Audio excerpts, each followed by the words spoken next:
ओम नमः शिवाय। 16 सोमवार व्रत कथा।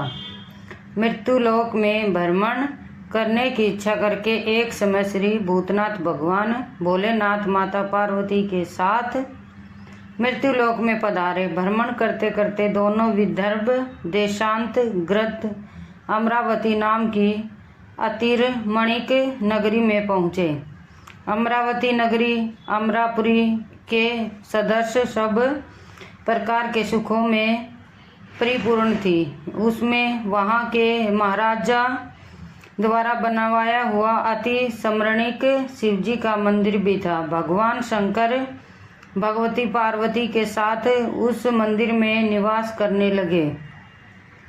एक समय माता पार्वती भगवान भोलेनाथ को प्रसन्न देख मनोविनोद करने की इच्छा से बोली, हे महाराज, आप तो हम दोनों चौसर खेलेंगे। शिवजी ने प्राण प्रिय की बात को मान लिया और चौसर खेलने लगे। उसी समय मंदिर का पुजारी ब्राह्मण मंदिर में पूजा करने आया। माता पार्वती ने पुजारी से प्रश्न किया, पुजारी जी बताओ, सब बाजी में दोनों में से किसकी जीत होगी? वह ब्राह्मण बिना विचार स्वीकारता से बोल उठा कि महादेव जी की जीत होगी। थोड़ी देर में बाजी समाप्त हो गई और पार्वती जी की विजय हुई। पार्वती जी बहुत क्रोधित हुई और ब्राह्मण को झूठ बोलने के अपराध के कारण श्राप देने को उद्यत हुई। भोलेनाथ ने माता पार्वती को बहुत समझाया, परंतु उन्होंने ब्राह्मण को कोढ़ी होने का श्राप दिया।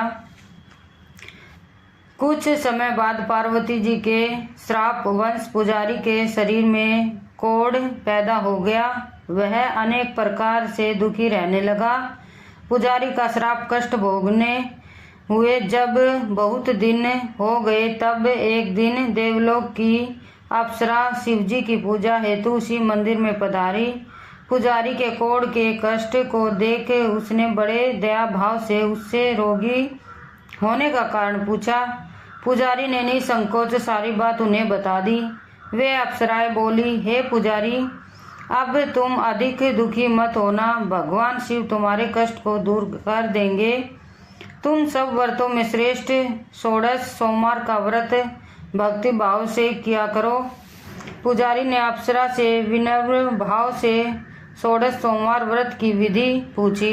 अप्सरा ने बताया, सोमवार की भक्ति के साथ व्रत करें, स्वस्थ वस्त्र पहने, संध्या व आप उपासना के बाद आधा सेर गेहूं का आटा ले, उसके 3 अंग बनाए और घी गुड़ दीप नैवेद्य पुंगीफली बेलपत्र जनेऊ जोड़ा चंदन अक्षत पुष्पादि के द्वारा प्रदोष काल में भगवान शंकर का विधि से पूजन करे। तत्पश्चात 3 अंगों में से एक शिवजी का अर्पण करे, बाकी 2 को शिवजी का प्रसाद समझकर उपस्थित जनों में बांट दे और आप भी प्रसाद पाए। इस विधि से 16 सोमवार व्रत करें। 17वें सोमवार को पाव सेर पवित्र गेहूं के आटे की बाटी बनाए, उसमें घी और गेहूं गुड़ मिलाकर चूरमा बनाए। भगवान भोलेनाथ को भोग लगाकर उपस्थित जो भी उस जगह पर हो भक्तों में बांटे। इसके बाद कुटुंब सहित प्रसाद ले तो शिवजी की कृपा से उसके सभी मनोरथ पूर्ण हो जाते हैं। ऐसा कहकर अप्सरा स्वर्ग की ओर चली गई। ब्राह्मण ने यथाविधि 16 सोमवार व्रत किया तथा भगवान शिव की कृपा से रोग मुक्त होकर आनंद से रहने लगा। कुछ दिन बाद शिवजी पार्वती फिर उस मंदिर में पधारे। ब्राह्मण को निरोग देख पार्वती जी ने ब्राह्मण से रोग मुक्त होने का उपाय पूछा तो ब्राह्मण ने 16 सोमवार व्रत की कथा सुनाई। पार्वती जी अति प्रसन्न हुई। ब्राह्मण से व्रत की विधि पूछकर स्वयं व्रत करने को तैयार हो गई। व्रत करने के बाद उसकी मनोकामना पूर्ण हुई तथा उसके रूठे पुत्र स्वामी कार्तिकेय स्वयं माता के आज्ञाकारी हुए। कार्तिकेय जी को यह विचार परिवर्तन का हृदय जानने की इच्छा हुई। वे माता से बोले, हे माता, आपने ऐसा कौन सा उपाय किया जिससे मेरा मन आपकी ओर आकर्षित हुआ? पार्वती जी ने कहा, 16 सोमवार तथा व्रत की कथा उनको सुनाई। कार्तिकेय जी ने कहा, इसे व्रत को मैं भी करूँगा, क्योंकि मेरा प्रिय मित्र ब्राह्मण बहुत दुखी दिल से परदेश गया है। मेरी उससे मिलने की बहुत इच्छा है। कार्तिकेय जी ने भी इस व्रत को किया और उनका प्रिय मित्र मिल गया। मित्र ने इस आकस्मिक मिलन का भेद कार्तिकेय जी से पूछा तो वे बोले, हे मित्र, हमने तुम्हारे मिलने की इच्छा करके 16 सोमवार का व्रत किया था। अब तो ब्राह्मण मित्र को अपने विवाह की बड़ी इच्छा हुई। उसने कार्तिकेय जी से व्रत की विधि पूछी और यथाविधि व्रत किया। व्रत के प्रभाव से जब वह किसी कार्यवश विदेश गया तो वहां के राजा की लड़की का स्वयंवर था। राजा ने प्रण किया था कि जिस व्यक्ति के गले में सब प्रकार की सजी संवरी हाथिनी माला डालेगी, मैं उसी के साथ अपनी प्यारी पुत्री का विवाह कर दूंगा। शिवजी की कृपा से वह ब्राह्मण भी स्वयंवर देखने की इच्छा से राजसभा में गए और बैठ गए। नियत समय पर हाथिनी आई और उसने जयमाला उस ब्राह्मण के गले में डाल दी।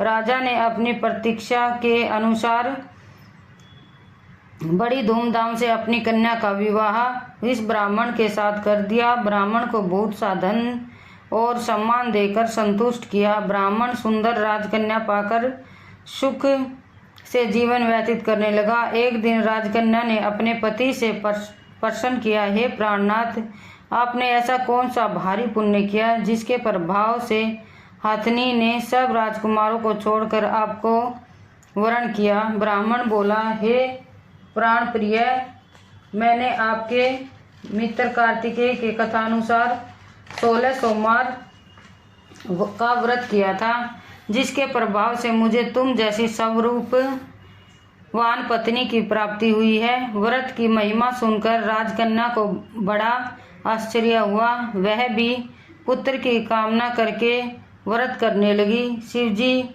की दया से उसके गर्भ में एक अति सुंदर, सुशील, धर्मात्मा और विद्वान पुत्र हुआ। माता पिता दोनों उस देव पुत्र को पाकर अति प्रसन्न हुए और उसका लालन पालन बड़ी प्रकार से करने लगे। जब पुत्र समझदार हुआ तो एक दिन उसने अपनी माता से प्रश्न किया कि हे माँ, तुमने कौन सा व्रत एवं तप किया है जो मेरे जैसा पुत्र तुम्हारे गर्भ से उत्पन्न हुआ? माता ने कहा, 16 सोमवार की व्रत कथा पुत्र को बताई। पुत्र ने इस सब तरह से मनोरथ पूर्ण करने वाले सरल व्रत को सुना तो वह भी राज्याधिकार पाने की इच्छा से हर सोमवार को यथाविधि यह व्रत करने लगा। व्रत शुरू होने के बाद एक देश के वृद्ध राजा ने दूतों से आकर उसको राजकन्या के लिए वरण किया। राजा ने अपनी पुत्री का विवाह ऐसे सर्वगुण संपन्न ब्राह्मण युवक के साथ करके बड़ा सुख प्राप्त किया। वृद्ध राजा के दिव्यंगत हो न जाने पर उसकी ब्राह्मण युवक को सिंहासन पर बैठाया गया, क्योंकि दिव्यंगत राजा के कोई पुत्र नहीं था। राज्य का उत्तराधिकारी होकर भी वह ब्राह्मण पुत्र 16 सोमवार का व्रत करता रहा। जब 17वां सोमवार आया तो विप्र पुत्र ने अपनी प्रियतमा से पूजन सामग्री लेकर शिव पूजा के लिए शिवालय में चलने को कहा, परंतु उसकी पत्नी ने उसकी आज्ञा की परवाह नहीं की। दास दासियों द्वारा सब सामग्रियां शिवालय भिजवा दी, परंतु आप नहीं गई। जब राजा ने शिवजी का पूजन समाप्त किया तब आकाशवाणी हुई, हे राजा, अपनी इस रानी को राजमहल से निकाल दे, नहीं तो यह तेरा सर्वनाश कर देगी।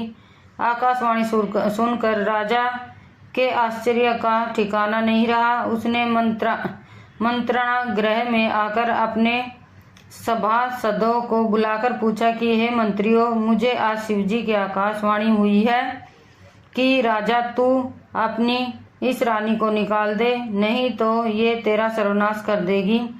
राज्य में मंत्री तथा शब्द आदि सब विस्मय और दुख में डूब गए, क्योंकि जिस कन्या के कारण राज्य मिला है, राजा उसी को निकालने का जाल रच रहा है। यह कैसे हो सकेगा? राजा ने अपनी पत्नी को राजमहल से निकाल दिया। रानी दुखी हृदय से भाग्य को कोसते हुए नगरी के बाहर चली गई। बिना पद्र त्राण पठे वस्त्र पहने भूख से दुखी धीरे धीरे चलकर वह एक ग्राम में पहुंची। वहां एक बुढ़िया सूत काटकर बेचने जाती थी। रानी की करुणा दशा देखकर बोली, चल तू मेरे साथ सूत बितवा दे। मैं वृद्ध हूँ, भाव नहीं जानती हूँ। यह बात सुन रानी ने बुढ़िया के सिर से सूत की गठरी उतारकर अपने सिर पर रख ली। थोड़ी देर बाद आंधी आई और बुढ़िया का सूत पोटली सहित उड़ गया। बेचारी बुढ़िया पछताती रह गई और रानी को अपने से दूर रहने को कहा। इसके बाद रानी एक तेली के घर गई तो शिवजी के प्रकोप के कारण तेली के सब मटके उसी क्षण चटक गए। तेलिन ने भी रानी को अपने घर से निकाल दिया। अत्यंत दुख पाती हुई रानी जब एक नदी के तट पर गई तो नदी का समस्त जल सूख गया।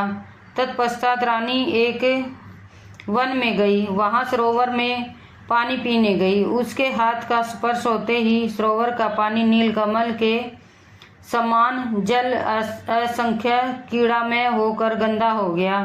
रानी ने भाग्य का दोषारोपण करते हुए उस जल को पीकर पेड़ की शीतल छाया में विश्राम करना चाहा, परंतु रानी जिस पेड़ के नीचे जाती वह पेड़ एक पत्ते तत्काल टूटकर गिर जाते।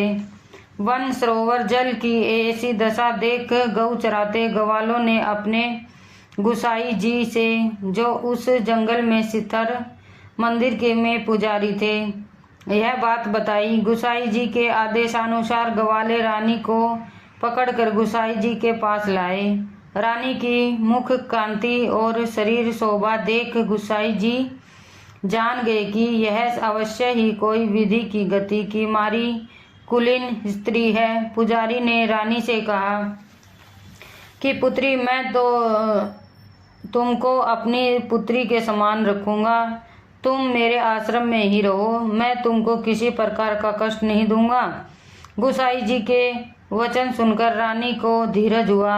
वह आश्रम में रहने लगी। रानी को भोजन बनाती, उसमें कीड़े पड़ जाते, जल भर कर लाती, उसमें भी कीड़े पड़ जाते। रानी की यह दशा देख गुसाई जी भी बहुत दुखी हुए और रानी से बोले, हे बेटी, तुम्हारे ऊपर कौन से देवता का कोप है जिससे तुम्हारी ऐसी दशा है? पुजारी की बात सुन रानी ने शिवजी महाराज के पूजन का बहिष्कार करने की बात बताई।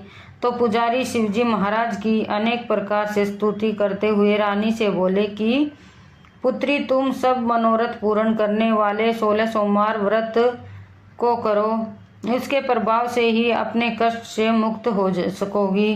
गुसाई जी की बात मानकर रानी ने 16 सोमवार व्रत किए और 17वें सोमवार को विधि विधान सहित पूजन किया। उस पूजन के प्रभाव से राजा के हृदय में विचार उत्पन्न हुआ कि रानी को गए बहुत समय व्यतीत हो गया, न जाने कहाँ कहाँ भटकती होगी, उसे ढूंढना चाहिए। यह सोच रानी को तलाश करने के लिए राजा ने चारों दिशाओं में दूत भेजे। वे दूत रानी को ढूंढते हुए पुजारी के आश्रम में पहुंचे।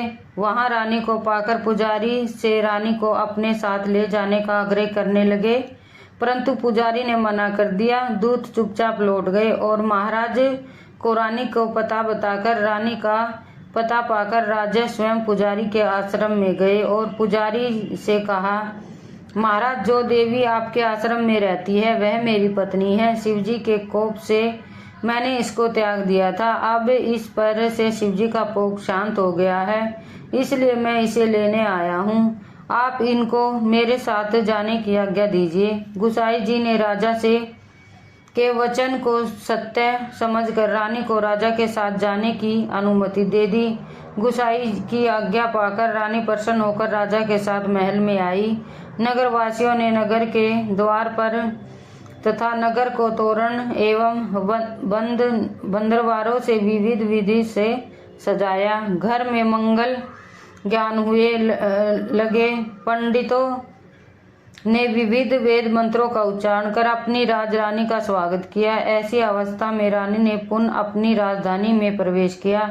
महाराज ने ब्राह्मणों को अनेक तरह से दान आदि देकर संतुष्ट किया। याचकों को धन धान्य दिया। नगरी में स्थान स्थान पर सदाव्रत खुलवाए जहाँ भूखे लोगों को भोजन मिलता था। इस प्रकार से राजा की शिवजी की कृपा पर पात्र हो राजधानी में रानी के साथ अनेक तरह के सुखों का भोग करना 16 सोमवार का व्रत करने लगा। विधिवत शिव पूजन करते हुए इस लोक में अनेक सुखों को भोगने के पश्चात दोनों शिवपुरी को पधारे। जो मनुष्य मानसा वाचा कर्मणा भक्ति सहित 16 सोमवार का व्रत एवं पूजन इत्यादि विधिवत करता है वह इस लोक में समस्त सुखों को भोग कर अंत में शिवपुरी को प्राप्त हो जाता है। यह व्रत सब मनोरथों को पूर्ण करने वाला है। हे शंकर भगवान, माता पार्वती जैसे उसकी मनोकामना पूरी करी वैसे सबकी मनोकामना पूरी करना।